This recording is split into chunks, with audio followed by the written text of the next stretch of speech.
মাক কসম চালিয়া বে বঢ়িয়া লাগিছে।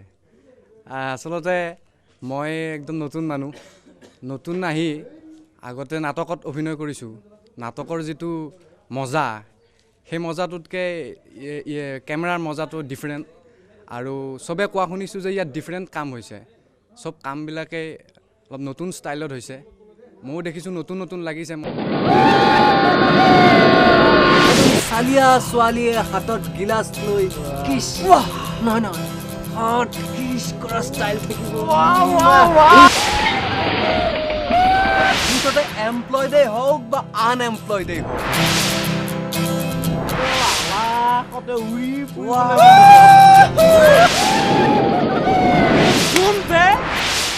বঢ়িয়া লাগিছে। আচলতে মই নাটকত অভিনয় কৰিছোঁ আগতে। এতিয়া নতুনকৈ কেমেৰাত আহিছোঁ।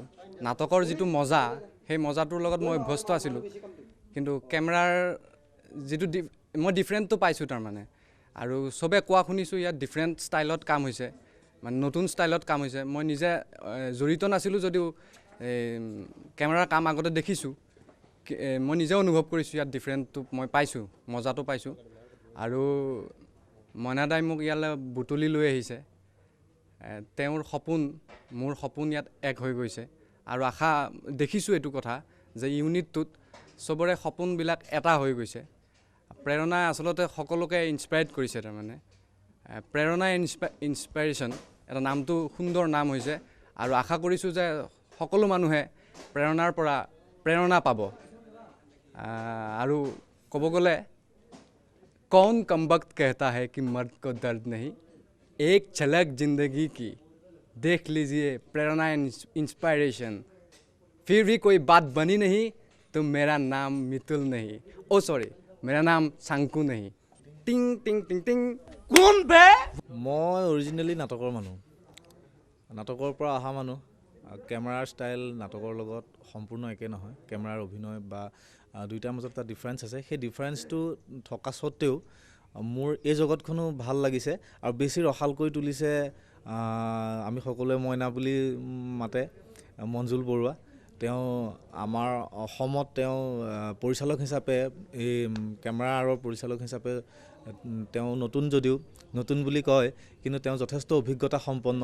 বম্বেত ইতিমধ্যে তেওঁ বিভিন্ন কাম কৰিছে, হৰপল বা মেনে গান্ধী কো নেহি মাৰা ইত্যাদি অন্যান্য বহুত কাম তেখেতে তাত কৰিছে। ইয়ালৈ অসমলৈ আহি তেওঁ অসমত এই যি এনি হাই ফায়াৰ নতুন প্ৰজেক্টটো মেগা চিৰিয়েল হিচাপে প্ৰেৰণা কৰিবলৈ লৈছে। তাত তেওঁ যথেষ্ট নতুন চিন্তনেৰে, নতুন ধৰণেৰে চিন্তা কৰিছে। আৰু নতুন ধৰণেৰে গোটেই শ্বৰ্ট ডিভিজনৰ পৰা আৰম্ভ কৰি কমিউনিকেশ্যনলৈকে, এজন এক্টৰ এক্ট্ৰেছৰ লগত তেওঁ যিটো কমিউনিকেশ্যন থাকিব লাগে তালৈকে সমগ্ৰ গোটেই পদ্ধতিটো এটা নতুন ৰূপ লৈছে। আৰু সেই নতুন ৰূপত আমি সকলোতকৈ ডাঙৰ কথাটো হ'ল যে আমি এছিষ্টেণ্ট আৰু মই সংলাপ ৰচনা কৰিছোঁ আচলতে, আৰু ডিৰেক্টৰ আমি আটাইকেইজন সমবয়সীয়া হৈছোঁ। আৰু টোটেল ইউনিটটো বোধ কৰোঁ সেই তেনেকুৱা সমবয়সীয়া হোৱাৰ কাৰণে ক'বলৈ মন যায় যে জৱানী জিন্দাবাদ। এইবাৰ আমি আশা ৰাখিছোঁ যে নতুন এটা চমক পাব, নতুন নতুন চিন্তাধাৰা তাত সংমিশ্ৰিত হৈছে। এই চিন্তাখিনিয়ে বোধ কৰোঁ প্ৰেৰণাক বেছি প্ৰেৰণাদায়ক কৰিব, সকলোৱে ভাল পাব বুলি মই আশা ৰাখিছোঁ। লগতে যিসকল ইয়াত পূৰ্ব প্ৰতিষ্ঠিত অভিনেতা অভিনেত্ৰী আহিছে, হীৰা নেওগ, আমাৰ গুণদা, দীনেশ দাস, তেখেতসকলেও বৰ সুন্দৰ অভিনয় কৰিছে। লগতে তেখেতসকলৰ পৰিতৃপ্তিৰ যিটো হাঁহি আমি দেখিছোঁ, তেখেতসকলে চৰিত্ৰত অভিনয় কৰি যি পৰিতৃপ্ত হৈছে, তাৰ পৰা আমি আশা ৰাখিছোঁ যে দৰ্শকেও ইয়াক অতি সহজেই, অতি বুকুৰ আমঠু কৰি ল'বলৈ সুবিধা পাব। মই নাটকৰ পৰা অহা মানুহ হিচাপে প্ৰথমতে ভাবিছিলোঁ যে আগতেও মই বিভিন্ন এনেধৰণে কেমেৰাৰ লগত জড়িত হৈছোঁ যদিও খুব বেছি সময় থকাকৈ মই এইবাৰেই ইয়াত আছোঁ। ইয়াত মই সেই মজাটো নাপাম বুলি ভাবি আছিলোঁ, কিন্তু আমাৰ সকলোৰে যি সহযোগিতা, এই সহযোগিতাটোৱে সেই মজাটো দুগুণে বঢ়াই দিছে। আৰু এই মজাটো আমি পাইছোঁ যেতিয়া আমাৰ পৰা নিশ্চয় স্প্ৰেড আউট হ'ব। গতিকে মই ভাবিছোঁ যে এই দৰ্শকেও ঠিক সমানেই এনজয় কৰিব পাৰিব। कौन कमबख्त कहता है कि मर्द को दर्द नहीं? 2 बूंद जिंदगी की, पी लीजिए स्वीट हार्ट पैकेजिंग वाइन, फिर भी कोई बात नहीं बनी तो मेरा नाम मितुल नहीं। राइट। আৰ্টিষ্টে যিটো অনুভৱৰ ক্ষমতা, মই ভাবোঁ যে সেই অনুভৱটোৱে মূল কথা। আৰু মই সংলাপখিনি লিখোঁতে মই প্ৰতিটো চৰিত্ৰক আগত ৰাখি পেলাই সংলাপখিনি হয়তো ৰচনা কৰিছোঁ। আৰু তেতিয়া মই এইটো কথা লক্ষ্য ৰাখিছোঁ যাতে সেই অনুভৱৰ পৰ্যায়টোলৈ যাতে যায়। আৰু ইয়াত দেখিছোঁ যে সকলোৱে সেই প্ৰচেষ্টাটো হাতত লৈছে, বা ডিৰেক্টৰে হ'লেও তেওঁলোকক সেই অনুভৱৰ পৰ্যায়টোলৈ যাবলৈ সহায় কৰিছে। আৰু সেই ধৰণেৰে নাটকত মানে যিটো চিত্ৰনাট্যত থকা সংলাপৰ যিটো ডেপ্থ, সেই ডেপ্থলৈ গৈ পেলাই তেওঁলোকে কাম কৰিছে। আৰু সেইকাৰণে মই ভাবিছোঁ যে সকলো জীৱন্ত হৈ পৰিছে। আৰু মই নিজে দেখি থকা সেই সপোনত ভাহি থকা চৰিত্ৰবোৰে সাৰ পোৱা যেন লাগিছে। সেইবাবে আৰু মই প্ৰথম যেতিয়া এনি হাই ফাইৰ লগত এই কামটোৰ কাৰণে গৈছিলোঁ, তেতিয়া মঞ্জুল বৰুৱা মই বৰ ডাঙৰ মানুহ এজন বুলি ভাবি আছিলোঁ। প্ৰথম গৈ পেলাই দেখিলোঁ দেখোন একেবাৰে অকণমানিকা ল'ৰা। অৱশ্যে মোৰ সৈতে একেই সমবয়সীয়া। মই তেতিয়াই ভাবিছিলোঁ যে কাম কৰি ভাল লাগিব। আৰু প্ৰথম দিনাখনে তেওঁৰ যিটো চিন্তাৰ ষ্টাইল, সেই ষ্টাইলটোত মই বিৰাট অভিভূত হৈছিলোঁ। তেওঁ কথা কোৱাৰ ষ্টাইল, মানুহ হিচাপেও মই মঞ্জুল বৰুৱা সেইকাৰণে পুনৰবাৰ ধন্যবাদ জ্ঞাপন কৰিছোঁ যে তেওঁ যথেষ্ট কমিউনিকেশ্যনটোত যথেষ্ট সুবিধা হয়। তেওঁ নিজৰ চিন্তাটোক আনলৈ লৈ যোৱাৰ যিটো কেপাচিটি, তেওঁ সেই কেপাচিটিটো আছে, যিটো কাৰণে মই ভাবোঁ যে সকলো অভিনেতা অভিনেত্ৰীৰে সুবিধা হৈছে।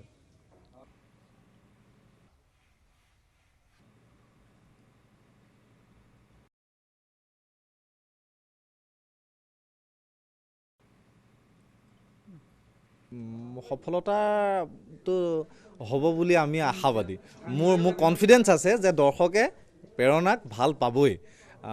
তাৰ বিভিন্ন কাৰণ আছে যে মঞ্জুল বৰুৱাৰ নিজৰ যিটো ষ্টাইল, নিজৰ যিটো শৈলী, সেই শৈলীটোত তেওঁ ইতিমধ্যে অসমত যেনেধৰণেৰে কাম হৈ আছে, মই নকওঁ যে অসমত বেয়া কাম হৈ আছে, সেইটো ক'ব বিচৰা নাই, বা সিমানখিনি ক'ব পৰা মোৰ সাধ্যও নাই।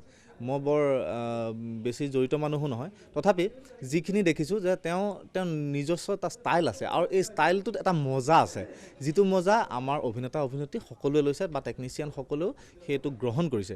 সেইটো ছাইডৰ পৰা চাবলৈ গ'লে আমি আশা কৰিব পাৰোঁ যে বৰ সুন্দৰ উন্নত মানদণ্ডৰ চিৰিয়েল এখন হ'ব। তেওঁৰ শ্বৰ্ট ডিভিজন বা তেওঁ অন্যান্য কাৰিকৰী যিবিলাক কৌশল, লাইট চাইট অন্যান্য যিবোৰ কাম তেওঁ কৰিছে, বৰ সুন্দৰ হৈছে। টোটেল ড্ৰামাটো বা কাহিনীটো তেওঁ এটা অন্য ষ্টাইলেৰে লৈ গৈছে, এটা কৰিঅ'গ্ৰাফত খেলিছে। তেওঁ মোক প্ৰথম দিনাখনে কৈছে যে মই গোটেই কাৰবাৰটো কিন্তু কৰিঅ'গ্ৰাফটোক মনত ৰাখি পেলাই কৰিম বুলি ভাবি আছোঁ। আৰু ঠিক তেনেধৰণে আমি সকলোৱে যাতে মোক সহায় সহযোগিতা কৰে। আৰু ঠিক সেই একেটা আমি এতিয়া শ্বুটিঙৰ স্পটতো অনুভৱ কৰিছোঁ যে এটা ডিফাৰেণ্ট ষ্টাইলত কামটো কৰি আছে, আৰু সেইটো সফলতাৰ একমাত্ৰ ভূমিকা হ'ব বুলি মই ভাবোঁ। লগতে প্ৰেৰণা তেওঁ প্ৰথমতে চিলেকশ্যন কৰিবলৈ লৈ বহুত চিন্তাত পৰিছিলে। একে শেষ মুহূৰ্ত পৰ্যন্ত প্ৰেৰণা কাষ্ট কৰিব পৰা নাছিলে, কিন্তু শেষত যিটো প্ৰডাক্ট আহিল, আমি ভাবিছোঁ যে দৰ্শকে যথেষ্ট ভাল পাব। আৰু বৰ সুন্দৰ অভিনয় কৰিছে, সকলোৱে সুন্দৰ অভিনয় কৰিছে। তথাপি প্ৰেৰণা নাম ভূমিকাত যি অভিনয় কৰিছে, মুন্মি, তেওঁ বৰ সুন্দৰ অভিনয় কৰিছে বুলি মই ভাবিছোঁ। জীৱন্ত হৈছে।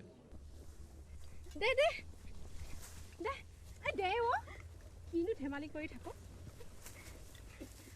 Hello' hello' hello' hello' hello'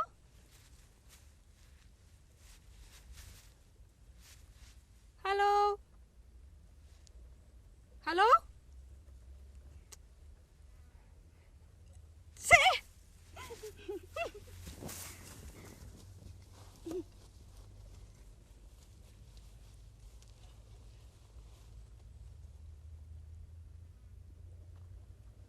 নমস্কাৰ, মই ৰাজকুমাৰ ঠাকুৰ।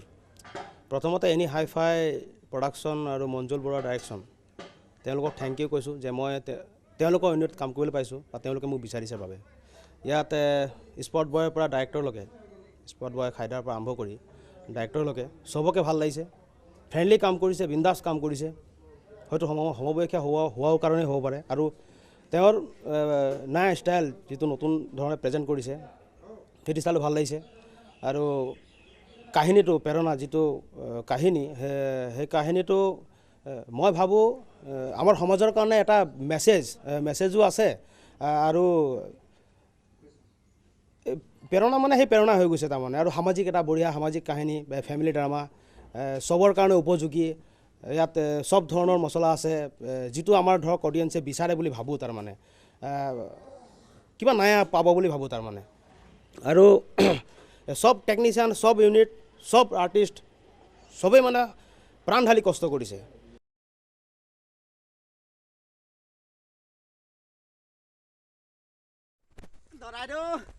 পথাৰলৈ যায় হাতত কাচিলে মই ৰাস নাচিবলৈ যাওঁ তোৰো যে এটা কথা ঐ ধান কাটি কেক কৰিলি নাই দদাইদেউক আজি বৰ ফূৰ্তিত থকা নিচিনা লাগিছে ডিউটিৰ পৰা হ'বলা ছুটি ল'লে হ'লেও আজিৰ দিনটোত কিন্তু আপুনি পথাৰলৈ আহিব নালাগিছিল নেকি ঐ মঙলা যাচোন আমাৰ ঘৰৰ পৰা তামোল পাণ এযোৰ লৈ আহ ইয়াৰ আগতে চোৱা আজি ধান কাটিব লাগে নে নালাগে প্ৰেৰণাৰ সফলতাৰ সম্পৰ্কত ক'বলৈ গ'লে মানে কি মই যেতিয়া এক্টৰ হিচাপে কাষ্ট হৈছিলোঁ তাৰপিছত মই যেতিয়া এচিছ হ'লোঁ এচিছ হোৱাৰ পিছত মই এতিয়া স্ক্ৰিপ্টটো পালোঁ বা স্ক্ৰিপ্টটো চাই পেলাই বা কাম চাই আছোঁ কাম চাই থাকোঁতে তাৰমানে তেওঁলোকৰ প্ৰেজেণ্ট ষ্টাইলটো যি মতে প্ৰেজেণ্ট কৰিছে সেই প্ৰেজেণ্ট কৰি থাকোঁতে মোক এনেকুৱা লাগিছে যে চিৰিয়েলটোত মানুহৰ অন্তৰ চুই যাব যিটো একচুৱেলি এটা চিৰিয়েল বা এটা এক্টিং বা এটা কেৰেক্টাৰ তেতিয়াই ছাকচেছ হয় যেতিয়া অডিয়েঞ্চৰ বুকু চুই যায় মোক এনেকুৱা লাগিছে যে এই গোটেইকেইটা কাহিনী গোটেইকেইটা এপিছ'ড মানুহৰ বুকুত চুই যাব কোনো এটা এপিছ'ড আপুনি নুই কৰিব নোৱাৰে যোনটো এপিছ'ড চাব এনেকুৱা লাগে যে নেক্সট আকৌ চাম যিবিলাক মানুহে ডাইলগখিনি পঢ়ে ইয়াৰ পিছত কি হ'ল জানিব বিচাৰে শ্বুটিং স্পটত আমি শ্বুটিং কৰি থাকোঁতে যেতিয়া আমি শ্বট লৈ থাকোঁ যেতিয়া চব টেকনিচিয়ান চব আৰ্টিষ্ট ইনভলভ হৈ থাকে শ্বট ল'বৰ কাৰণে তেতিয়া অডিয়েঞ্চ ছাইডৰ যিটো অডিয়েঞ্চ আহে স্পটত অডিয়েঞ্চবিলাক আহি পেলাই তেওঁলোকে অনলি শ্বুটিং চাই পেলাই তেওঁলোকৰ ৰিয়েকশ্যন যদি ট্ৰেজেডি চিন হয় কান্দি দিয়ে কমেডি চিন হ'লে হাঁহি দিয়ে আপোনাৰ ট্ৰেজেডি কমেডি নিগেটিভ চব ধৰণৰ আছে যেনেকৈ আমাৰ দীনেশ দা গুণদা মিনুবৌ হীৰা বাইদেউ এনেকৈ সকলোৱে মানে ইমান ভাল পাইছে বস্তুখিনি তেওঁলোকৰ পৰা যেনেকৈ দীনেশ দাই একচুৱেলি অসমৰ অডিয়েঞ্চে দীনেশ দাক নিগেটিভ কেৰেক্টাৰ কৰে বুলি জানে বা মই তেনেকৈয়ে ভাবোঁ তাৰমানে মই যিমান দূৰ আছিল কিন্তু এইখনত তেওঁৰ যিটো ষ্টাইল প্ৰেজেণ্ট কৰা ষ্টাইলটো সেইবিলাক চব চুইট হৈছে তো এইবিলাকৰ ভাল চাবলৈ গ'লে অডিয়েঞ্চে ভাল পাব আৰু মই বিশ্বাস মানুহে ভাল পাবই লাগে কাৰণ বুকু চুই গৈছে মোৰ চুই গৈছে মানে অডিয়েঞ্চো চুব চাগে এই আগৰ দিনৰ গোবৰ আৰু উৰণি আৰু আজিৰ দিনৰ হাইব্ৰিড বোৱাৰীৰ মাজত সাংঘাতিক সম্বন্ধ আছে প্ৰেৰণা এণ্ড ইনস্পিৰেশ্যন এই চিৰিয়েলখনত কাম কৰিবলৈ পাই সঁচাকৈ মোৰ খুব ভাল লাগিছে স্পেচিয়েলি আমাৰ ডাইৰেক্টৰ মঞ্জুল বৰুৱাৰ আণ্ডাৰত এইবাৰ মই ফাৰ্ষ্ট টাইমৰ বাবে এনেকৈ কাম কৰাৰ সুযোগ পাইছোঁ তাৰ বাবে মই আজি এই ইণ্টাৰভিউ মাধ্যমেৰে তেখেতক মই আজি ধন্যবাদ জ্ঞাপন কৰিব খুজিছোঁ লগতে আমাৰ অডিয়েঞ্চে যাতে এই চিৰিয়েলখন চাই ভাল পায় তাৰে মই আজি আশা কৰিলোঁ চিৰিয়েলখনত মই এটা খুব এটা মানে মেজৰ নহয় যদিও এটা ভাল কেৰেক্টাৰ কৰিছোঁ কবিতা টু চাম এক্সটেণ্ট এই কেৰেক্টাৰটো অকণমান নিগেটিভ এটা ৰস আপোনালোকে ইয়াতে দেখা পাব ভাল লাগিছে কৰি পেলাই আৰু লগতে হ'ল আমাৰ টেকনিচিয়ানছ প্লাছ যিখিনি আমাৰ কো আৰ্টিষ্ট আছে মই সকলোলৈকে ধন্যবাদ জনাইছোঁ খুব ভাল লাগিছে তেওঁলোকৰ লগত কাম কৰি পেলাই বিশেষ ক'বলগীয়া আৰু মোৰ বিশেষ নাই ক'বলগীয়া আৰু বহুতো আছে ধন্যবাদ কেৱল গাধ খাতন দি আনৰ শুশ্ৰূষা কৰিবলৈ মই ইয়ালৈ অহা নাই মোৰ আগত এনেকৈ কথা ক'বলৈ তোমাৰ লাজ নালাগিল প্ৰেৰণাখন নামটোৱে প্ৰেৰণা ই মানে মই ভাবোঁ আন ধাৰাবাহিকবিলাকো কৰিছিলোঁ সেইবিলাকো খুব সুন্দৰ হৈছিল আৰু এইখনো মই ভাবোঁ একেবাৰে অন্যতম এখন হ'ব প্ৰেৰণাৰ উৎস বুলি কৈছোঁ আৰু মানে দৰ্শকে খুব আনন্দ পাব সঁচাকৈ এইখন দৰ্শকৰ কাৰণে এখন ভাল ধাৰাবাহিক মানে তৈয়াৰ হৈছে বুলি মই অনুভৱ কৰিছোঁ শেষত বাছি বাছি ঠিক কৰিলোঁ কবিতা নামটো শুনিয়ে ভাল লাগিছিল বোলো নিৰহ অংকৰ শিক্ষকৰ ঘৰত অন্ততঃ কবিতা লগা মৰমীয়াল ছোৱালী এজনীয়ে ঘৰখন ভৰাই তুলিব খুব ভাল লাগিছে সঁচাকৈ ভাল লাগিছে এখন অগতানুগতিক ধাৰাবাহিক বুলিয়ে মই অনুভৱ কৰিছোঁ আৰু মই নিজকে সৌভাগ্যৱান বুলি ভাবিছোঁ এইখন চিৰিয়েলত যে মই কাম কৰিবলৈ পালোঁ সেইটো কাৰণে মই খুব ভাল লাগিছে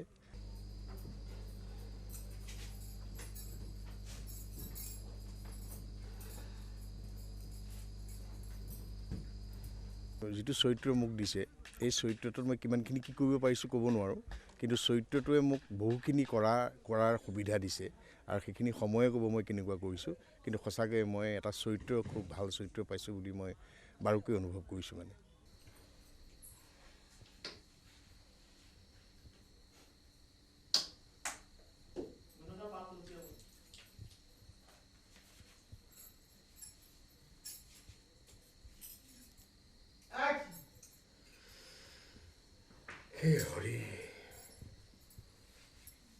ঘৰখনত যে কি ঘটিব ধৰিছে মই একো বুজিয়ে নোপোৱা হৈছোঁ। এটাৰ পিছত এটাকৈ ঘটনা। আজি তাকে কৈছোঁ, নিজকে ধৈৰ্যৰ পৰীক্ষা দিয়া ৰজা হৰিশ্চন্দ্ৰৰ দৰে লাগিছে। অতি সুন্দৰ চিত্ৰনাট্য আৰু কাহিনী অতি সুন্দৰ আৰু মোৰ কাম কৰি মানে খুবেই ভাল লাগিছে। মই আগতেও যে কাম কৰিছোঁ সেয়াত মই বেয়া বুলি ক'বলৈ যোৱা নাই, কিন্তু এইখনতো মই দেখিছোঁ কিবা অগতানুগতিক আৰু টেকনিকেলি বা যিকোনো কথাতে মই সঁচাকৈ মাইনাৰ এটা লগত মানে আণ্ডাৰত কাম কৰিবলৈ পাই মই সঁচাকৈ মই সৌভাগ্যৱান বুলি ভাবিছোঁ। এইটো মই একেবাৰে স্বীকাৰ কৰিছোঁ। আৰু আপোনাক মই কিমান ক'লোঁ, আপুনি জানো মোৰ কথা শুনিলে? বোলো কোনোবা জ্যোতিষী এজনকে দেখুৱাওকচোন। এইবাৰ ময়ে যাম, আপুনি নগ'লেও ইয়াক লৈয়ে যাম। নহয়, মই এনি হাই ফাই মই প্ৰথমেই মই ধন্যবাদ দিছোঁ, কাৰণ মোক বাণীয়ে যেতিয়া বাণী দাসে মোক ফোন কৰি পেলাই কৈছিল, বাণী দাসৰ কথাটো মই না কৰিবই নোৱাৰোঁ। আৰু তাৰপিছতে মাইনাৰ কথা ক'লে আৰু মাইনাক মই নতুন হিচাপে পাম বুলি মই ভাবিলোঁ। এজন নতুন পৰিচালকৰ লগত কাম কৰিবলৈ পাম আৰু নতুন এটা কাহিনীত সোমাবলৈ পাম। সঁচাকৈ মাইনাক মানে খুব ভাল লাগিল, মোৰ একেবাৰে সদায় পাই থকা ল'ৰা এজনৰ নিচিনা লাগিল। আৰু বাণীকো মই কৃতজ্ঞতা জনাইছোঁ। বাণীয়ে মোক ফোন কৰি যেতিয়া মোক ৰোলটো কৰিবলৈ কৈছিল মই একে উশাহেই মই হাঁ কৰিছিলোঁ। আৰু এনি হাইফাক মই সকলোলৈকে মই মোৰ আন্তৰিক ধন্যবাদ জনাইছোঁ মোৰ এই চৰিত্ৰটো দিয়াৰ কাৰণে। ককাইদেউৰ মন বেয়া, পেঞ্চন হোৱা নাই চাগৈ। সৌজনচোন বিশ্বনাথ ড্ৰাইভাৰ। নমস্কাৰ। পৰিচালকেতো মোৰ পৰিচালক বুলি ক'লে ভয় লাগে আৰু, কিন্তু পৰিচালকে ভাল হৈছে বুলি কৈছে মই তাতে সন্তোষ হৈছোঁ। কিন্তু এনেই মই ভাবোঁ যে প্ৰত্যেক কিজানি চৰিত্ৰ কৰা বা যিখিনি আৰ্টিষ্ট আছে চবৰে কিজানি মনত এটা শংকা সংকোচ থাকে, ছাৰ অলপ কৰিলোহেঁতেন নেকি কিমান। কিন্তু যিহেতু ডাইৰেক্টৰ বোলা মানেই গুৰু, আৰু এই গুৰুজনে যেতিয়া হৈছে বুলি ক'লে আৰু সেইখিনিতে মই সন্তোষ হৈছোঁ। আৰু এইখিনিতে মোৰ আৰু এটা কথা, মই দীনেশ দাৰ লগত খুব শ্ৰদ্ধা কৰোঁ তেওঁক। মই কোনোদিনে তেওঁৰ লগত অভিনয় কৰি পোৱা নাছিলোঁ, এইটো এটা মোৰ ডাঙৰ সুযোগ হ'ল। আৰু মই দীনেশ দাক কৈছোঁ আপুনি লগত কৰিবলৈ পাই মই আপোনাৰ পৰা এটা আশীৰ্বাদ হিচাপে পালোঁ। আৰু সেইকাৰণে মোৰ বহু কথাই ভাল লাগি গৈছে।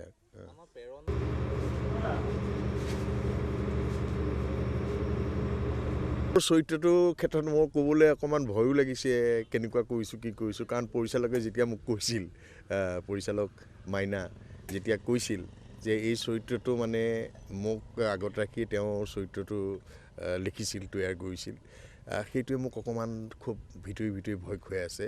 মই কেনেকুৱা কি কৰিব পাৰিছোঁ ক'ব নোৱাৰোঁ। মই আগতীয়াকৈ কিন্তু মই দৰ্শকৰ পৰা আশীৰ্বাদ বিচাৰি থৈছোঁ যাতে মই সেইটোত সোমাই পৰিছোঁ বুলি সকলোৱে অনুভৱ কৰে। ঘৰখনৰ শান্তি অতি সুন্দৰ সংলাপ, এইটো কালি দীনেশ দায়ো কৈছে, অতি সুন্দৰ সংলাপ পালোঁ। আৰু য'ত সংলাপখিনিত নৱজ্যোতি বৰা ইতিমধ্যে একাংকিকা নাট লিখি তেওঁ অসমত এটা প্ৰতিষ্ঠা হৈ গৈছে। দেউতাৰ প্ৰতিটো দুলি মুদুলি, কাষে চপাই দিয়া নাও, এই বিভিন্ন নাটক চাইছে মানুহে। সেইজনে লেখা নৱজ্যোতি অতি সৰু মানে ভাতৃপ্ৰতিম তেওঁ লিখিছে, অতি সুন্দৰ ডাইলগ, সকলোৱে ভাল পাইছে আৰু খুব ভাল লাগিছে। মোৰ খুবেই ভাল লাগিছে ইয়াত অভিনয় কৰি। মই আগতে সৰু সুৰাকৈ হ'লেও কেইবাখনো VCDতহে মই অভিনয় কৰিছিলোঁ। চিৰিয়েলত মেগাৰ চিৰিয়েল বুলি ক'বলৈ গ'লে এনি হাইফাই প্ৰডাকশ্যনৰ এইখন মই প্ৰথম কৰিছোঁ। খুবেই ভাল লাগিছে কৰি মোৰ। আৰু ধৰক চৰিত্ৰটো মানে মোৰ খুবেই ভাল লাগিছে কৰি। মই ইয়াত দুটা চৰিত্ৰত অভিনয় কৰিছোঁ। এটা মানে এজনী প্ৰথম হৈছে গাঁৱলীয়া ছোৱালী এজনী, আৰু খুব মানে নাচি বাগি ফূৰ্তি ফাৰ্তা কৰি ফুৰা, কাৰোলৈ ভয় নকৰা তেনেকুৱা ধৰণৰ। তাৰপিছত নেক্সটটো মই বিয়া বোৱাৰী সাজত কৰিছোঁ। সেইটো মানে মোৰ এনেকুৱা ধৰণৰ, মানে আগতে মই গাঁৱত যেনেকুৱা ধৰণৰ আছিলোঁ, বিয়া হৈ অহা পাছতো মানে মই সেইখন ঘৰতো তেনেকৈয়ে থাকোঁ। কোনো মানে মোৰ ফিলিংছে নাহে যে মই বিয়া হৈ আহিলোঁ, ফূৰ্তি ফাৰ্তা তেনেকৈ কৰি ফুৰোঁ। তথাপিতো মানে শাহু শহুৰৰ আগত অকণমান হেৰি হওঁ আৰু তেনেকুৱা ধৰণৰ। আৰু চৰিত্ৰটো কৰি মোৰ খুবেই ভাল লাগিছে, কাৰণ ইমানখিনি সৰু সুৰাকৈ ভিচিটি কৰিলোঁ যদিও বহুতো মানে তাত নোকোৱা সংলাপ কিছুমান মই ইয়াত ক'বলৈ পাইছোঁ আৰু সেইখিনি মোৰ খুব ভাল লাগিছে। তাৰপিছত আগতে মই কেতিয়াও ভাওনা চাওনা কৰি পোৱা নাছিলোঁ, বিয়ানামো গাই পোৱা নাই ধৰক, ইয়াত সেইবোৰ চব কৰিছোঁ, খুব ভাল লাগিছে কৰি। আৰু আশা কৰিছোঁ ৰাইজে আদৰি ল'ব। মোৰ ফালৰ পৰা মই খুব মানে ভাল লাগিছে কৰি, সেইটো মই আপোনালোকক স্পষ্টভাৱে কৈছোঁ আৰু আপোনালোকেও যাতে আদৰি লয় আৰু।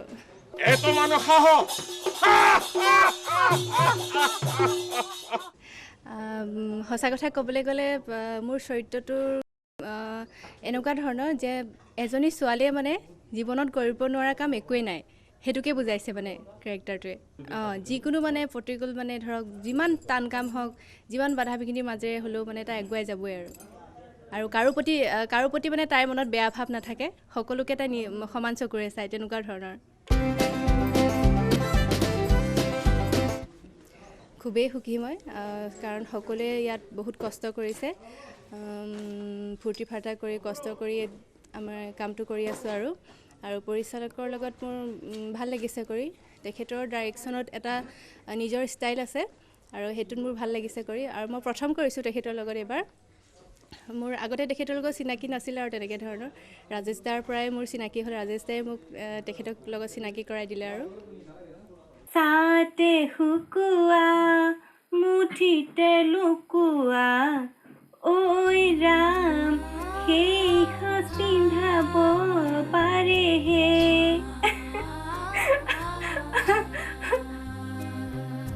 সকলোৱে যেতিয়া মোক তেনেকৈ কয় সঁচাকৈ মোক প্ৰেৰণাৰ নিচিনা লাগে। মই ভাবোঁ বহুত আগুৱাই যাব পাৰিম আৰু ইয়ালৈ আহি হয়তো মই বহুত নজনা কথাও শিকিবলৈ পাইছোঁ। খুবেই ভাল লাগিছে, মই খুব আশাবাদী মোৰ চৰিত্ৰটোক লৈ।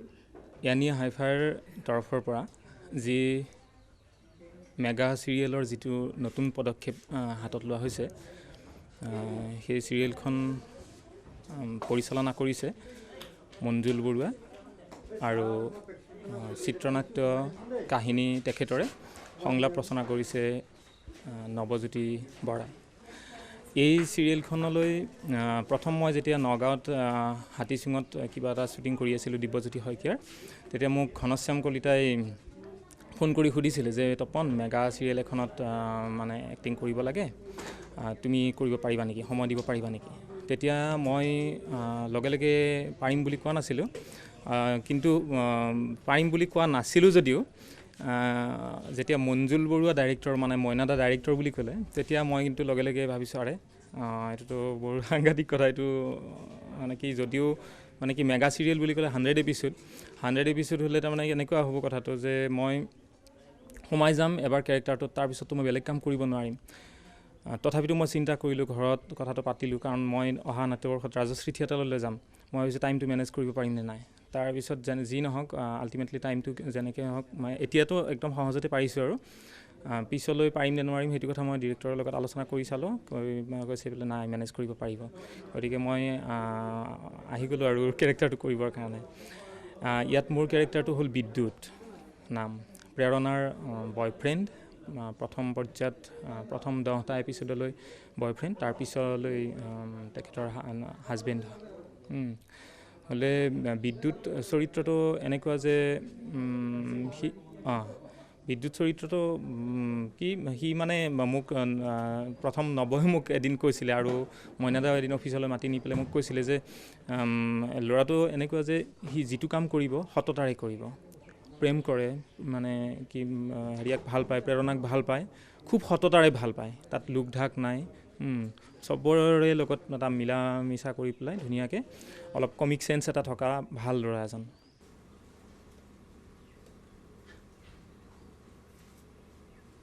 আমি সাধাৰণতে দেখা পাওঁ যে প্ৰেম যেতিয়া ল'ৰা ছোৱালী আহিলে প্ৰেমত পৰে, তেতিয়া কি হয় যে এই আৰু মানে চুলবুলি কিছুমান কথা থাকে, বোলে আহা পাৰ্কলৈ আহা, পাৰ্কৰ আন্ধাৰ চুকত যাওঁ, গৈ পেলাই কথা পাতোঁ, কিবা কৰোঁ, এনেকুৱা হয়। কিন্তু এই চৰিত্ৰটোত সেইটো নহয়। ইমান ডেপ্থ, ইমান বুজাবুজি, ইমান বিশ্বাস, প্ৰেম যে স্বৰ্গীয়, সেই কথাটো এই বিদ্যুৎ আৰু প্ৰেৰণা এই দুটাৰ প্ৰেমৰ মাজেৰে ইমান ধুনীয়াকৈ কাহিনীকাৰ আৰু সংলাপ ৰচকে ইমান ধুনীয়াকৈ প্ৰকাশ কৰিছে যে ভাবিব নোৱাৰি।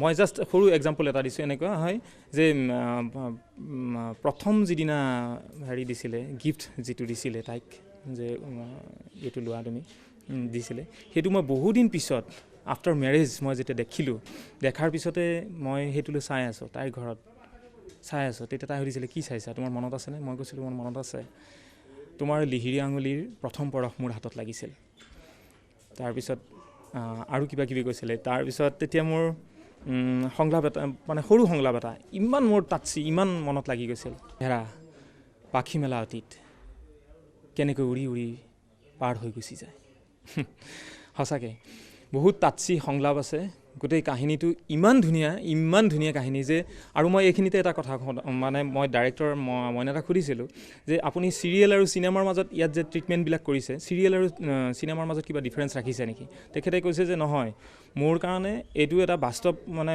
মোৰ কাৰণে বাস্তৱ ঘটনা এটা সেই বাস্তৱ ঘটনাটোক মই যিমানখিনি মই সুবিধা পাইছোঁ সেই সুবিধাখিনিৰ মাজেৰে মই যিমানখিনি পাৰোঁ ৰিয়েলিষ্টিকভাৱে মই কৰিবলৈ গৈছোঁ ইয়াত চিনেমা বা চিৰিয়েল বুলি নহয় সেইকাৰণে আমি যেতিয়া সংলাপবিলাক এটা চিন এটা দিয়ে ছাপ'জ 2 পেজ 2.5 পেজ এনেকুৱা দীঘলীয়া চিনবিলাক আমি পাইছোঁ সেই চিনবিলাক আমাক বাইহাৰ্ট কৰিব দিয়ে মুখস্থ কৰিব দিয়ে গোটেইবিলাক আমি কেনেকৈ মুখস্থ কৰিম পিছত যেতিয়া আমি গোটেই কেৰেক্টাৰটোত ইনভলভ হৈ গ'লোঁ ক'ব নোৱাৰাকৈ আমি সেইবিলাক ক'ব অবিশ্বাস্য আমাৰ মুখস্থ হৈ যায় তেতিয়া কৈছে যে যেতিয়া শ্বৰ্ট ডিভিজন কৰে কিবা কৰে সেইবিলাক লৈ কথা নাই যে শ্বৰ্ট ডিভিজন কৰিলে যে তুমি সেইখিনি সংলাপেই মুখস্থ কৰিবা গোটেই চিনটো মুখস্থ নকৰিবা সেইটো কথা নহয় ডাইৰেক্টৰৰ মতে গোটেই চিনটো একে সলসলীয়াকৈ গোটেই কথাখিনি মনত থাকিব লাগে তেতিয়া মানে আচল কেৰেক্টাৰটো সেই চিনটোত যিটো বিচাৰিছে ডাইৰেক্টৰে সেই কথাখিনি আচলতে যিটো বস্তু হ'ব লাগে সেইটো বস্তু ধুনীয়াকৈ পৰিস্ফুট হৈ যায় আৰু সেইটো কথা সঁচাকৈ মই ডাইৰেক্টৰ মঞ্জুল বৰুৱাক ধন্যবাদ জনাইছোঁ যে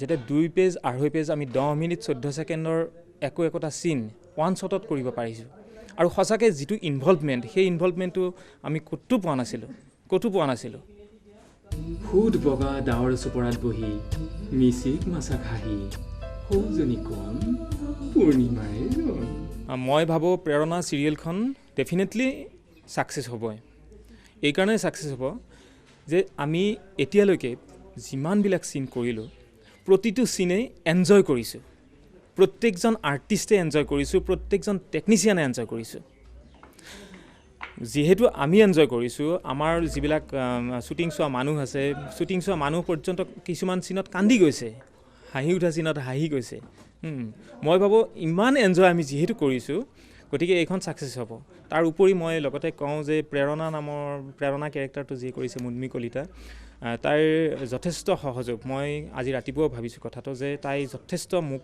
সহায় কৰিছে তাইক এইখিনিতে মই ধন্যবাদ জনাইছোঁ লগতে এইখন ছাকচেছ হ'ব এইকাৰণে যে ইয়াৰ সংলাপ বহুত ভাল কাহিনী বহুত ভাল চিনেমেটিক ট্ৰিটমেণ্ট ইয়াত কোনো মানে এটা চুকত আমাক বহুৱাই থৈ পেলাই কেমেৰা এটা চুকত ৰাখি পেলাই কোনো বিনা হেৰিয়াত কোনো বাধা মানে হেৰি নোহোৱাকৈ লজিক নোহোৱাকৈ এনেই কিবা এটা কোৱাই থৈছে সেইটো নহয় চবেই বাই হাৰ্ট কাম কৰিছে মই আশা ৰাখিছোঁ অসমৰ ৰাইজে লগতে উত্তৰ পূৰ্বাঞ্চলৰ সমূহ ৰাইজে এই প্ৰেৰণা এণ্ড ইনস্পিৰেশ্যন চিৰিয়েলখন চাই আঁকোৱালি ল'ব মঞ্জুল বৰুৱাৰ কাহিনী নৱজ্যোতি বৰুৱাৰ সংলাপৰে এনি হাইফাইৰ যি ধাৰাবাহিক প্ৰেৰণাৰ কাম ইয়াত চলি আছে তাত মই প্ৰেৰণাৰ জেঠাল প্ৰদ্যুৎ হিচাপে অভিনয় কৰিছোঁ আৰু এই কামটো কৰি খুব ভাল লাগিছে মঞ্জুল বৰুৱাৰ পৰিচালনাৰ নতুন ষ্টাইল মানে মই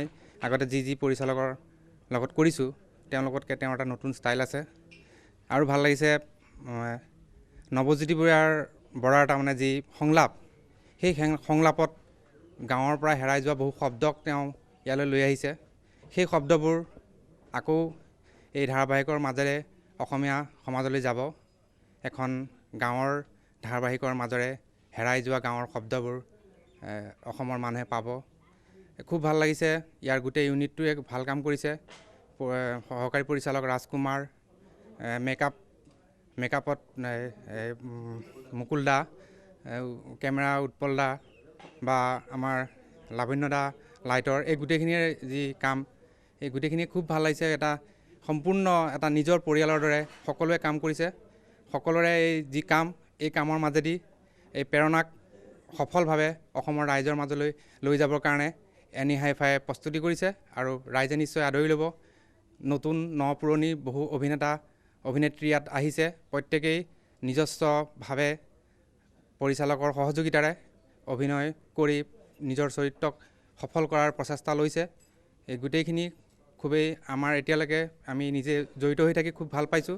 চতিয়াৰ ৰাইজে বিভিন্ন ক্ষেত্ৰত সম্পূৰ্ণ সহযোগিতা আগবঢ়াইছে আৰু সেই সহযোগিতাই এক নতুন উৎসাহৰ সৃষ্টি কৰিছে। আশা ৰাখিছোঁ আৰু এই প্ৰেৰণাৰ নতুন বৰ্ষত এনি হাই-ফাইৰ এই প্ৰেৰণাই সকলোকে আনন্দ দিব। সকলোলৈ শুভেচ্ছা থাকিল। মঞ্জুল বৰুৱা এনেদৰে এখন চিৰিয়েল কৰিবলৈ আগবাঢ়ি আহিছে। নিশ্চয় মই আশা কৰিছোঁ এই চিৰিয়েলখন সফল হ'ব আৰু অৱশ্যে ইয়াতে আমাৰ দৰ্শকৰ হাত আছেই, কাৰণ যদিহে দৰ্শকে এই চিৰিয়েলখন এনেদৰে আঁকোৱালি লয় আমি সঁচাকৈ খুবেই সুখী হ'ম, কাৰণ আমি যথেষ্ট কষ্ট কৰিছোঁ চিৰিয়েলখনত। আজি এমাহ ধৰি আমি এনেদৰে চতিয়াত আছোঁ। চতিয়াৰ ৰাইজেও আমাক যথেষ্টখিনি সহায় আগবঢ়াইছে, তাৰ বাবে আমি চতিয়াৰ ৰাইজলৈও ধন্যবাদ জনাইছোঁ। আৰু লগতে এনি হাই-ফাই, কাৰণ তেওঁলোকে এনেকুৱা এখন মেগা চিৰিয়েল ল'বলৈ আগবাঢ়ি আহিছে, তাৰ বাবে আমি সদায় তেওঁলোকৰ ওচৰত চিৰকৃতজ্ঞ। নমস্কাৰ। এতিয়া আমি বৰ্তমান চতিয়াৰ ঘিলাধাৰী নদীৰ পাৰত মইনাৰ ইউনিটত প্ৰেৰণাত আছোঁ। প্ৰেৰণা এখন মেগা চিৰিয়েল। ইয়াত প্ৰতিষ্ঠিত পুৰণা আৰু নতুন অভিনেতা অভিনেত্ৰীসকলৰ লগত নতুন এচাম নৱপ্ৰজন্মৰ অভিনেতা অভিনেত্ৰীৰ সমন্বয় ঘটিছে প্ৰেৰণাত। প্ৰেৰণাই সমগ্ৰ উত্তৰ পূৰ্বাঞ্চলৰ ৰাইজক, শ্ৰোতা দৰ্শক ৰাইজক প্ৰেৰণাৰ জৰিয়তে অনুপ্ৰাণিত কৰিব। এনি হাই-ফাই প্ৰতিদিনৰ জৰিয়তে মইনাৰ সহযোগত আমি শিল্পীসকলে আপোনালোকক লৈ যাম প্ৰেৰণাৰ মাজলৈ। প্ৰেৰণা কিন্তু আপোনালোকে চাবই ৰাইজ। প্ৰেৰণা চাই আপোনালোকে নিশ্চয় অনুপ্ৰাণিত হ'ব আৰু অতি সোনকালে আমি আহি আছোঁ প্ৰেৰণাক লৈ। লগতে আমাৰ সমগ্ৰ ইউনিটৰ পৰা নৱবৰ্ষৰ শুভেচ্ছা যাচিছোঁ। আশা ৰাখিছোঁ আপোনালোক সফল হ'বই আৰু আমিও আশা ৰাখিছোঁ আমি প্ৰেৰণাক লৈ সফল হ'মেই। প্ৰেৰণা প্ৰেৰণা প্ৰেৰণা কিন্তু চাবই দেই। ধন্যবাদ।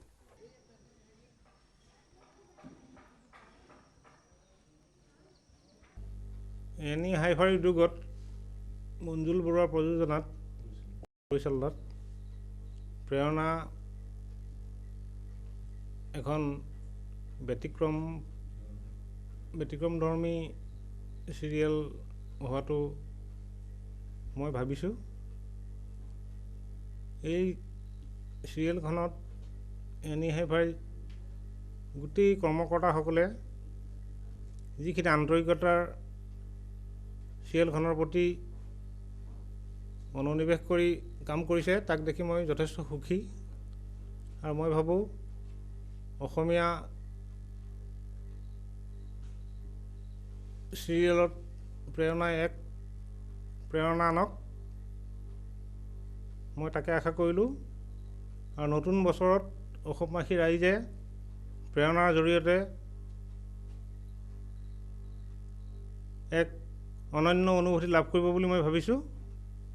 আৰু এনি টিভিৰ সমূহ কৰ্মকৰ্তালৈ মই মোৰ ফালৰ পৰা আন্তৰিক ধন্যবাদ জ্ঞাপন কৰিছোঁ। দোকানে চিপছ গুটকা পেকেট ওলমি থাকিব। নমস্কাৰ। প্ৰথমে মই এনি হাই-ফাই সমূহ কৰ্মকৰ্তাক মই আন্তৰিক ধন্যবাদ জ্ঞাপন কৰিছোঁ। বিশেষকৈ মই নাটক আদি কৰি থকা ল'ৰা, এনেকুৱা এটা সুবিধা এনি হাই-ফাই মোক দিয়াৰ বাবে মই বহুত আৱেগিক হৈ পৰিছোঁ। বিশেষকৈ মোৰ বিৰাট ভাল লাগিছে। ইয়াতে সমূহ কৰ্মকৰ্তাৰ লগত মই মিলি পৰিছোঁ, বিৰাট ভাল লাগিছে। মঞ্জুল বৰুৱা তেখেতে পৰিচালক, তেখেতৰ লগত কৰি ভাল লাগিছে। তেখেতে আমাক যি ব্যৱহাৰ, যি মৰম কৰিছে, আমি বহুত সঁচাকৈ আপ্লুত হৈছোঁ আৰু আশা কৰিছোঁ অসমবাসীয়ে এই চিৰিয়েলখনকো আদৰি ল'ব, যেনেদৰে আমি ইয়াৰ সকলো কৰ্মকৰ্তাক আদৰি লৈছোঁ। ধন্যবাদ। তই চুপ কৰবা, ইয়াকটো ক'বলৈ দে। আচ্ছা, তহঁতৰ হাতত খুচুৰা পইচা কাৰ হাতত কিমান আছে দেচোন।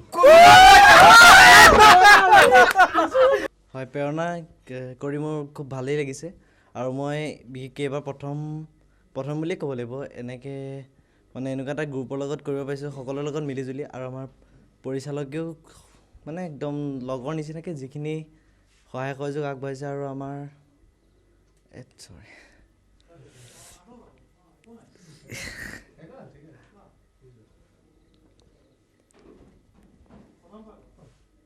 খেলিমেলি হৈ গ'ল নহয় মোৰ ইয়াত অভিনয় কৰি খুব ভালেই লাগিছে আৰু মই বিশেষকৈ এবাৰ প্ৰথম বুলি ক'ব লাগিব এনেকৈ মানে মই ইয়াত অভিনয় কৰি মই নিজকে খুব গৌৰৱ অনুভৱ কৰিছোঁ আৰু মই ভাবোঁ এই প্ৰেৰণাৰ কাম কাজ খুব ভাল ধৰণে হৈ আছে আৰু এই প্ৰেৰণাখন অসমৰ ৰাইজে আদৰি ল'ব বুলি মই ভাবিছোঁ আৰু মই নিজকে মোক ধন্যবাদ জনাইছোঁ ধন্যবাদ প্ৰথমতে মই সকলোকে ধন্যবাদ জনাইছোঁ আৰু মই এইটো ইউনিটৰ লগত ইমান ভালভাৱে জড়িত হৈছোঁ চবকে নিজৰ আপোন যেন লাগিছে আৰু নৱদা মঞ্জুলা চবৰে নাম মই নাজানো হ'লেও গোটেই ইউনিটটোৱে ইমান মৰমীয়াল গতিকে মই সদায় আহিছোঁ মোৰ অকণমান কৰিছোঁ মই যিকণ কৰিছোঁ খুব ভালেই লাগিছে কিন্তু সদায় আহিছোঁ মই মোৰ বন্ধু এজনে কৰিছে তাৰ লগতে সদায় আহি মোৰ গোটেই নিজৰ ঘৰুৱা পৰিৱেশৰ নিচিনা হৈ গৈছে আৰু মই ভাবিছোঁ প্ৰেৰণাক অসমৰ ৰাইজে খুব ভালভাৱে আদৰি ল'ব আৰু ইয়াকে কামনা কৰিছোঁ পোনপ্ৰথমে মই এনি হাইফাই আৰু প্ৰেৰণাৰ সমূহ কৰ্মকৰ্তালৈ মোৰ শুভেচ্ছা জ্ঞাপন কৰিলোঁ আৰু বিশেষকৈ মই তেওঁলোকৰ চিৰকৃতজ্ঞ তেওঁলোকে মোক এইকণ সুবিধা দিয়াৰ কাৰণে আৰু মই আশা ৰাখিছোঁ প্ৰেৰণাখন এক ব্যতিক্ৰমধৰ্মী চিৰিয়েল হ'ব আৰু তাৰ যি কাহিনীভাগ সঁচাই মৰ্মান্তিক আৰু মই ভাবোঁ আমাৰ অসমীয়া সমাজৰ লগত প্ৰত্যেকটো চৰিত্ৰ খাপ খাই পৰে গতিকে মোৰ ভাৱধাৰাৰ লগত বোধকৰোঁ অসমীয়া সমাজৰ ভাৱধাৰা কিছু মিল হ'ব আৰু সেয়ে মই ভাবোঁ অসমৰ ৰাইজে প্ৰেৰণাক আদৰি ল'ব আৰু এইকণ সুবিধা দিয়াৰ কাৰণে পুনৰ মই এনি হাইফাই আৰু প্ৰেৰণাৰ যিসকল কৰ্মচাৰী আপোনাৰ ডিৰেক্টৰ এক্টৰ কো এক্টৰ লাইটমেন কেমেৰা প্ৰত্যেকলৈ মোৰ আন্তৰিক শুভেচ্ছা মই জ্ঞাপন কৰিছোঁ যাতে তেওঁলোকে পুনৰ আকৌ এক নতুন প্ৰেৰণাৰে আকৌ এক নতুন প্ৰেৰণা পথত আগবাঢ়ক ধন্যবাদ এনি হাইফাইৰ প্ৰযোজনাত মঞ্জুল বৰুৱাৰ পৰিচালনাৰে যিখন প্ৰেৰণাৰ মানে ধাৰাবাহিক তেওঁলোকে আৰম্ভ কৰিছে আশা কৰিছোঁ তেওঁলোকে ভবাৰ দৰে সেইখন সফল হওক আৰু অসমৰ ৰাইজে সকলোৱে যাতে আদৰি লওক লগতে তেওঁলোকৰ লগত থাকি পেলাই যিমানকেইদিন থাকিলোঁ সকলোকে খুব ভালেই লাগিল আৰু ইয়াতে থকাকেইদিন যিখিনি দেখা পালোঁ তেওঁলোকে যিখন ধাৰাবাহিক উপস্থাপন কৰিবলৈ বিচাৰে কাহিনী সঁচাকৈ সেইবিলাক সমাজত হৈ থকা একোটা কাহিনী আৰু সেইবাবে ভাবিছোঁ সেইখন ৰাইজে নিশ্চয় আঁকোৱালি ল'ব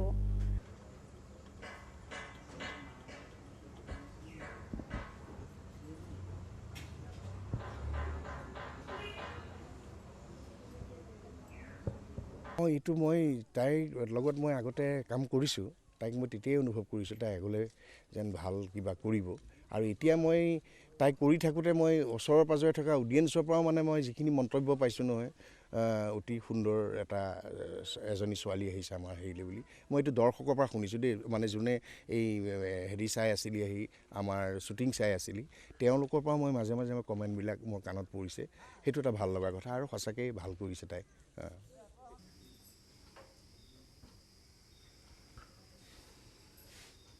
অতি এক্সপাৰ্ট মই টেকনিকেল কথাটো ক'ব নোৱাৰোঁ কিন্তু মই অনুভৱ কৰি থাকোঁ মানে এইসকল সঁচাকৈ বৰ এক্সপাৰ্ট উৎপল বৰ এক্সপাৰ্ট আৰু কাক নক'ম এই মেকআপৰ পৰা মুকুল আহিছে বা ইয়াতে আমাৰ নৱজ্যোতি বৰা যোন নেকি অত্যন্ত নাটকত যি অসমত গোটেই মানে এই একাংকিকা নাটকত নাম কৰিছে তেওঁ ইয়াত জড়িত হৈ আছে এই গোটেইখিনি মিলি পেলাই যিখিনি কাম হৈছে নহয় আৰু টেকনিচিয়ান যিখিনি আছে কিন্তু আৰু ক'বই নালাগে চবেই চিনি পোৱা টেকনিচিয়ান সকলোখিনি এক্সপাৰ্ট গোটেইখিনি মিলি মই কৈছোঁ নহয় গোটেইখিনিতে মোৰ অনুভৱ মই প্ৰকাশ কৰিছোঁ সঁচাকৈ মই বৰ আনন্দিত এইখনত সোমাবলৈ পাই পেলাই এই ইউনিটটোৰ মাজত থাকি আৰু কাহিনী চৰিত্ৰ পৰিচালনা কেমেৰাৰ যি কাম আৰু টেকনিচিয়ানৰ যিখিনি কাম মই এইখিনিত সোমাই পেলাই মই নিজকে আকৌ এবাৰলৈ মই সৌভাগ্যৱান বুলি মই ভাবিছোঁ মানে নাই খুৰা আজিকালি কথাবোৰ অলপ বেলেগ মানে এনেকুৱা কেছত মই যিমান লওঁ আপোনাৰ ক্ষেত্ৰত অলপ বেলেগ হ'ব এতিয়া ক্ৰম অনুসাৰে যেতিয়া ধাৰাবাহিকখন চাই আহিব মই ভাবোঁ তাত সেই সময়তকৈও আৰু আৱেগিক হ'ব আৰু উৎসুক হৈ থাকিব ইয়াৰ পিছত কি হ'ব সেইটো মই এটা ধাৰণা কৰিছোঁ মানে এই চতিয়াৰ এটা পৰিৱেশ আছে এইবিলাকৰ সাংস্কৃতিক পৰিৱেশ আছে চতিয়াৰ মানুহখিনি মই আগতেও পাইছোঁ আৰু এতিয়াও ইয়াত যি সহযোগ দিছে সঁচাকৈ ভাল লাগিছে মানে আপুনিতো কেইবা লাখো পাব আমাৰ ফালেও চাব আৰু ৰৈ থকা ফাইল এটা গতি কৰাবলৈ হ'লে পইচামানটো খৰচ কৰিবই লাগে নে কি কয় তেওঁলোকৰ যিটো ইচ্ছা যেনেকৈ মানে এইখনত ইনভলভ হ'বৰ কাৰণে যিটো মানে তেওঁলোকে প্ৰকাশ কৰিছে সঁচাকৈ ভাল লাগিছে আৰু দেৱানন্দত এইবিলাকতো আগৰে খুব ভাল এক্টৰ জলেনহঁত খুব ভাল এক্টৰ আৰু ইয়াতে এতিয়া পবিত্ৰ গগৈ দীপক গগৈ ভায়েক তেওঁ খুব জড়িত হৈ সহায় কৰি আছে সাগৰ আছে এই গোটেইখিনিয়ে খুব সহযোগ দিছে আৰু মই কালি এতিয়া দেৱানন্দই ইয়ালৈ আহিব পৰা নাই কোনোবা এখন শ্বুটিং কৰি আছে তাৰ মানে ইয়ালৈ আহিব পৰা নাই যিটো ব্যক্ত কৰিছে মই যাব পৰা নাই কোন সময়ত যাব পৰা সেইটোৱে তাৰমানে এই যি ইউনিটটোৱে যে তেওঁক মানে টানিছে বা মনোগ্ৰাহী কৰিছে সেইটো মই এটা উপলব্ধি কৰিছোঁ প্ৰেৰণাৰ উৎস হৈ ৰওক